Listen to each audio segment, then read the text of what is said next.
మరియు అతని 7 అక్కా చెల్లెళ్ళు మాలా, మధు, పూజ, సీమ, మేఘ, వర్ష మరియు కిరణ్ అనాథులైపోయారు. కొద్ది రోజుల క్రితం వారి తల్లిదండ్రులు పనికి వెళ్లి పట్నం నుండి ఊరికి ఏ బస్సులో అయితే వస్తున్నారో ఆ బస్సుకి యాక్సిడెంట్ అవుతుంది. ఆ విషయం వీళ్ళందరికీ తెలిసినప్పటి నుండి వాళ్ళు ఏడ్చి ఏడ్చి చాలా బాధపడతారు. బంధువులందరూ కూడా ఆ పిల్లల్ని అలాగే వదిలేసి ఎవరిళ్ళకి వాళ్ళు వెళ్ళిపోతారు. మాలా అక్క, నాకు ఆకలేస్తుంది. అవునా తమ్ముడు, నేను ఇప్పుడే నీకోసం రోటీలు తెస్తాను. అయ్యో, ఇప్పుడేం చెయ్యను? ఉన్న పిండినంతా కలిపి రొట్టెలు చేశాను. అందరికీ సగం సగం రొట్టె వస్తుంది.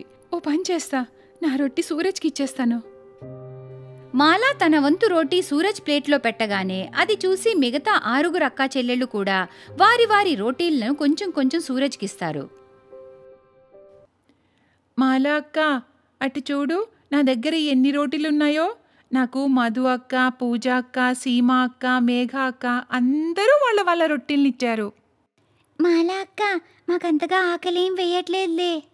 అవునక్క, సూరజ్ మన చిన్న తమ్ముడు కదా, వాడు కడుపు నిండుగా తింటే మా కడుపు కూడా నిండుగా అనిపిస్తుందక్క. అందుకే మా రొట్టెల్లోంచి చిన్న చిన్న ముక్కలు సూరజ్కి ఇచ్చామక్క. అయ్యో చెల్లెళ్ళు, మీరు బాగా అర్థం చేసుకునే గుణం కలవారు.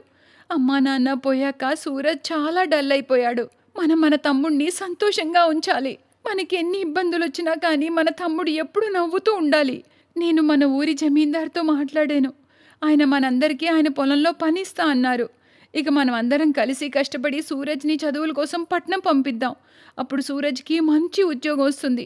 మనకంతా మంచి జరుగుతుంది. అప్పుడు మనం అందరం సంతోషంగా ఉండొచ్చు. ప్రతి సంవత్సరం రాఖీ పండక్కి అక్కా చెల్లెళ్ళందరూ కలిసి వాళ్ళ తమ్ముడికి రాఖీ కట్టి అతన్ని బాగా ఆశీర్వదిస్తారు. అక్క, ఈ బ్యాట్ బాల్ చాలా బాగుంది. నీకు నచ్చిందా తమ్ముడు? ఇది చూడు, మేమందరం కలిసి నీకోసం కొత్త కుర్తా పైజామా కొన్నాం. మాలా అక్క, మేమందరం కలిసి లడ్డూలు చేసాం. లడ్డూలా? ఈరోజు ఇంకా పండగే పండగ. నేను ప్రతిరోజు రాఖీ పండగ చేసుకుంటా అక్క.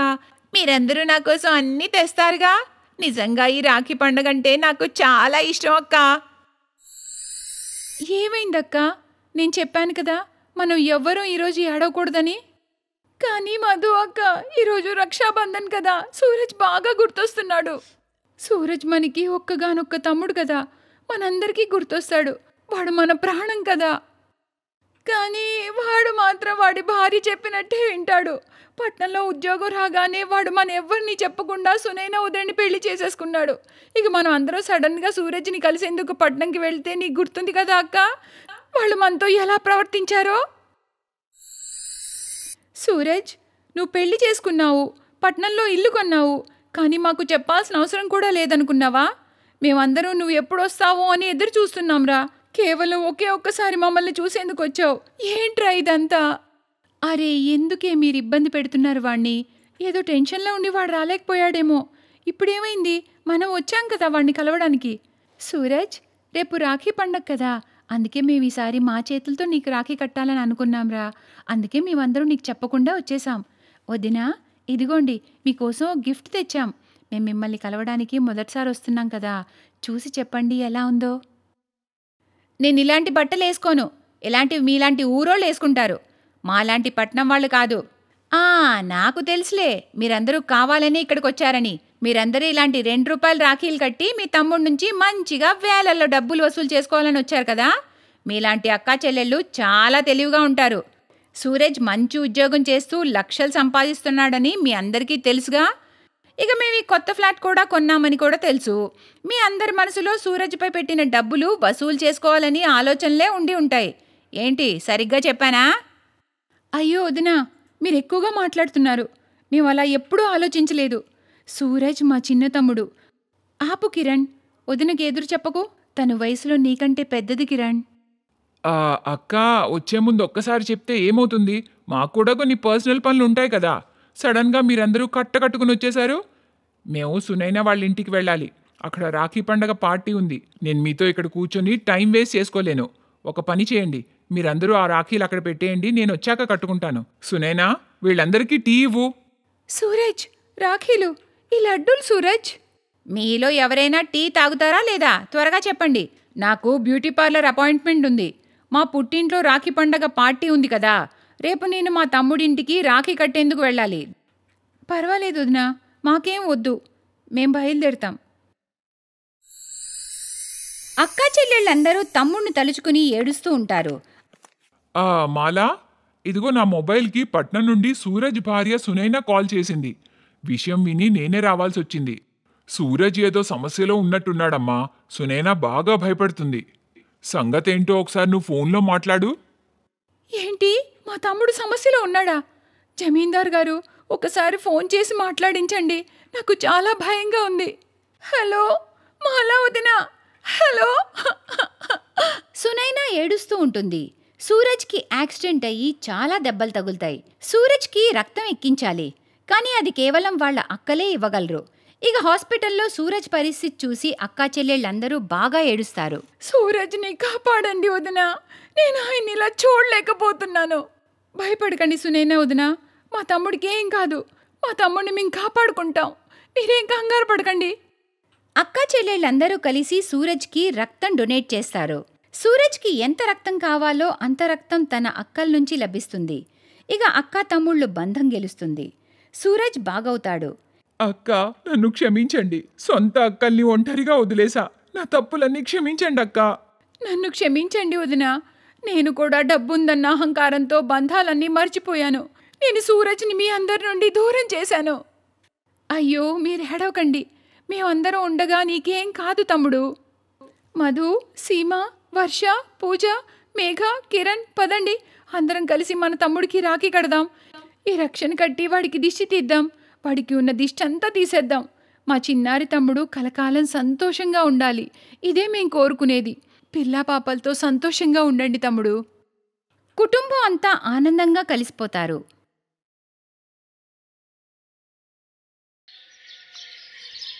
అనురాధ భర్త అనారోగ్యంతో మరణిస్తాడు. తన 5 కూతుర్ల బాధ్యత తనపైనే పడుతుంది. చూడు అనురాధ, మేము నిన్ను, నీ పిల్లల్ని ఇకపై చూసుకోలేం. వీళ్ళని తీసుకుని ఇక్కడి నుండి వెళ్ళు. కానీ అక్క, నా 5 పిల్లల్ని తీసుకుని నేను ఎక్కడికని వెళ్ళను. నాకెవ్వరూ లేరు, అమ్మా నాన్న కూడా చనిపోయారు. ఈ ఇంట్లో నాకు మధురమైన జ్ఞాపకాలున్నాయి. నేను ఈ ఇంటికి కోడలిగా వచ్చాను. ఏంటక్క ఇదంతా? ఏంటా, మేమేమీ పిచ్చోళ్ళం కాదు, మా కాలు మేమే నరుక్కోవడానికి. అరే, ముందు ముందు నీ 5 కూతుళ్ళు పెద్దవాళ్ళు అవుతారు. అప్పుడు వాళ్ళ పెళ్లిళ్ళ బాధ్యలు మా నెత్తి మీద పడేస్తావు. వెళ్ళి వెళ్ళి ఇక్కడ నుండి. దయ చూపించుదినా, ఇంత రాత్రి వేళ నా పిల్లల్ని తీసుకుని ఎక్కడికి వెళ్తాను? ఇలా చెప్తే ఇదెందుకు వింటుంది? దీన్ని బయటికి గెంటేయాలి. అనురాధ అక్క బావ చాలా క్రూరంగా తనని తన పిల్లల్ని రోడ్డు మీదికి తోసేస్తారు. దేవుడా, ఇంత రాత్రి వేళ నా 5 కూతుళ్ళని తీసుకుని ఎక్కడికని వెళ్ళను? అనురాధ తన పిల్లల్ని తీసుకుని చీకట్లో రోడ్డు మీద వెళ్తూ ఉంటుంది. మమ్మీ, చాలా భయంగా ఉంది, చీకట్లో ఏమీ కనిపించట్లేదు. భయపడకండమ్మా, నేనున్నానుగా, ఏం పర్వాలేదు. మమ్మీ, మనం ఇప్పుడు ఎక్కడికి వెళ్తున్నాం? పెద్దమ్మ పెదనాన్న మనల్ని ఇంట్లోంచి పంపేశారుగా. మమ్మీ, చాలా దాహంగా ఉంది, నీళ్లు కావాలి మమ్మీ. పూజ, చెల్లెల్ని చూస్తూ ఉండు, చెయ్యి పట్టుకో, ఎదురుగా ఉన్న కొళాయిలోంచి నీళ్లు తెస్తా.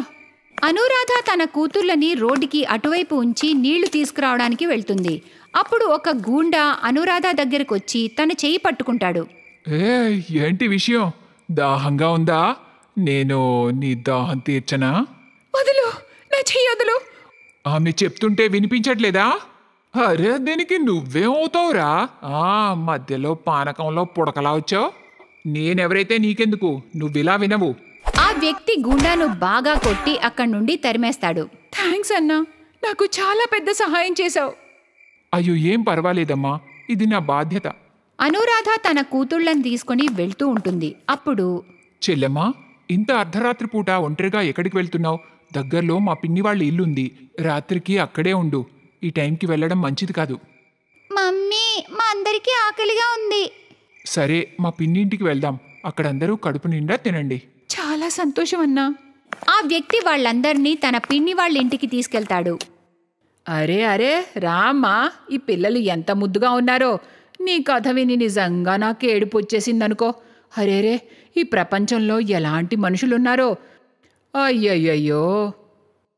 చూడమ్మా, నువ్వేం బాధపడకు.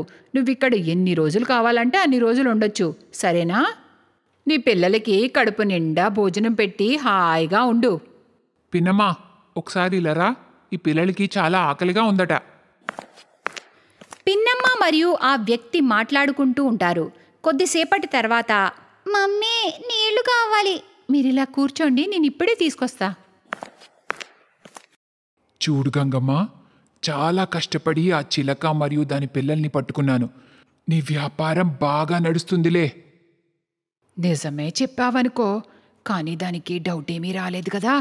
నువ్వే వాళ్ళని ఇక్కడికి తీసుకొచ్చి అమ్మేస్తున్నావని అర్థమైందా? అలాంటిదేమీ లేదులే. నాకు డబ్బులు త్వరగా ఇవ్వు, నేను వెళ్ళాలి. ఈ మనిషి నన్ను ఇక్కడ అమ్మేయడానికి తీసుకొచ్చాడా? ఇక్కడ నుండి పారిపోవాలి. నేనుండగా నా పిల్లలకి ఎలాంటి అన్యాయం జరగనివ్వను. అనురాధ రూంలోకి వెళ్తుంది. పదండి పిల్లలు, ఇక్కడ నుండి వెళ్ళిపోదాం. తలుపు తీసుందిగా, ఒక్కొక్కరు బయటికి వెళ్ళండి. మెల్లగా, ఎవరు చూడకుండా పదండి. అనురాధ తన కూతుళ్లను తీసుకొని మెల్లగా పారిపోతుండగా ఆ వ్యక్తి వాళ్ళని చూసేస్తాడు. వాళ్ళని పట్టుకోబోతుంటాడు. గంగమ్మ, వాళ్ళని ఎలాగైనా పట్టుకోవాలి. భగవంతుడా, మమ్మల్ని రక్షించు, దయ చూపించు తండ్రి. పరిగెత్తండి పిల్లలు, పరిగెత్తండి, ఫాస్ట్గా పరిగెత్తండి. అప్పుడే అనురాధకి ఎదురుగా ఆంజనేయ స్వామి గుడి కనిపిస్తుంది. అక్కడ గంటలు మోగుతూ ఉంటాయి. పదండి పిల్లలు, త్వరగా ఆంజనేయ స్వామి గుడిలోకి వెళ్ళిపోదాం. అక్కడ మనల్ని ఎవరు ఏమీ చేయలేరు. అరేరే, మిస్ అయ్యారే. వీళ్ళు గుళ్ళోకి వెళ్ళిపోయారు. అక్కడ ఎవరైనా మనల్ని చూస్తే అందరూ మనల్ని పోలీసులకు పట్టిస్తారు. కొద్దిలో తప్పించుకున్నారు. Bad luck. పద, తిరిగి వెళ్దాం. ఆంజనేయ స్వామి, ఈరోజు మీరు నన్ను, నా పిల్లల్ని కాపాడారు. మీరున్నారు స్వామి. ఆంజనేయ స్వామి తనని ఆశ్రయించిన భక్తులందరికీ సహాయం చేస్తాడు తల్లి. ఇక్కడ నీకు ఎలాంటి భయము ఉండదు. కానీ తల్లి, నువ్వెందుకంత కంగారు పడుతున్నావు? అనురాధ తన కథ మొత్తం పూజారి గారికి చెప్తుంది. చూడమ్మా, కావాలంటే నువ్వు గుడిలో ఉండి స్వామికి సేవ చేసుకో. ఇక్కడ నీకు ఎలాంటి భయమూ ఉండదు. పూజారి గారి మాటలు విని అనురాధకి కాస్త ఉపశమనం కలుగుతుంది. ఆ రోజు నుండి అనురాధ తన 5 కూతుళ్లతో ఆంజనేయ స్వామి గుళ్ళోనే ఉంటుంది. అనురాధ మరియు తన కూతుర్లు ఆ గుళ్ళో సేవలు చేస్తూ ఉంటారు. అక్కడంతా శుభ్రం చేసి అనురాధ మొత్తం చూసుకుంటూ ఉంటుంది.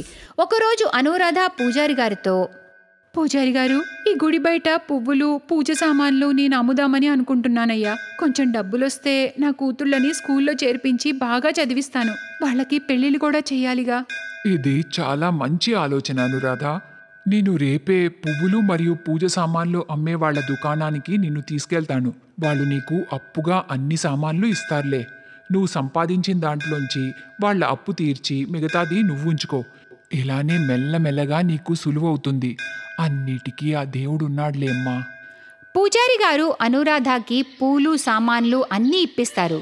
అనురాధ గుడి బయట పూలమాలలు, పూజ సామాన్లు అమ్మడం మొదలు పెడుతుంది. అనురాధ తన కూతుళ్ళని ఒక గవర్నమెంట్ స్కూల్లో జాయిన్ చేస్తుంది. ఇప్పుడు తన పిల్లలు చదువుకుంటూ ఉంటారు. అనురాధ ఆ ఆంజనేయ స్వామి గుడిలో ఉండి 15 సంవత్సరాలు గడిచిపోతాయి. ఇప్పుడు అనురాధకి ఆ గుడి బయటనే పూలు మరియు పూజ సామాన్లు అమ్మే 2 పెద్ద పెద్ద షాపులుంటాయి. గుడి పూజారి గారు చనిపోతారు. ఆయన చనిపోయే ముందు గుడి తాలూకా పనులన్నీ అనురాధకి అప్పగిస్తారు. ఇప్పుడు గుడి తాలూకా పని మొత్తం అనురాధనే చూసుకుంటూ ఉంటుంది. అనురాధ 5 కూతుళ్ళు పెరిగి పెద్దవాళ్ళవుతారు.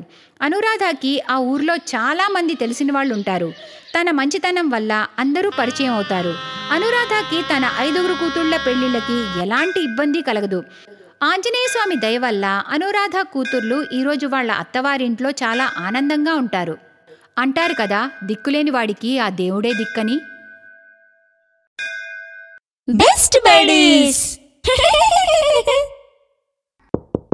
హలో ఫ్రెండ్స్, ఈ వీడియో చూసినందుకు మీకు ధన్యవాదాలు.